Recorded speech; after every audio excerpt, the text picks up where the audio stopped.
How to conquer your fears and face any challenge. Fear is one of the most terrible things, and there is a simple reason for that. That is because your fears limit what you feel you can accomplish. Your fears prevent you from doing the things you want to do. They make you second-guess yourself, and they prevent you from taking chances. That, in turn, means that fears put restrictions on you, and they go as far as to limit your freedom. So the question is, how can you destroy fear and face whatever challenge you choose? This presentation will attempt to provide you with some answers. Be willing to fail. It is not a brave man or woman who believes they cannot fail.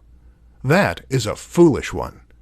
Rather, it is a brave person who knows they can fail, but is willing to live with that possibility.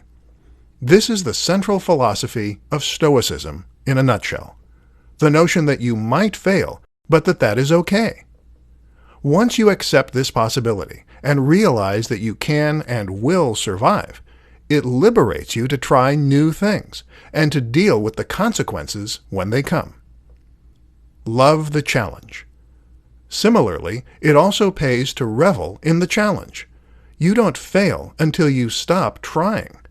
In the meantime, everything else is just another challenge, another obstacle. Think how dull life would be if everything were easy. The reality is that our brains and our bodies are designed to grow. They love challenge because this stimulates that growth and gives us a chance to better ourselves. So when your boss is giving you a hard time, consider it a test of your resolve. When you are struggling with debt, think of it as a challenge to earn the money you need fast. Face your fears. Tim Ferriss describes a process that allows a person to come to terms with their fears and to face them. This is called fear setting, and it involves writing down all the things you are afraid of on a piece of paper, and then writing down how you deal with each scenario and what the worst outcome of each case would be. So, if you are afraid of changing jobs, then maybe your fear stems from the fact that you might not like the new job, or that you might not be able to do it. But how likely is that really?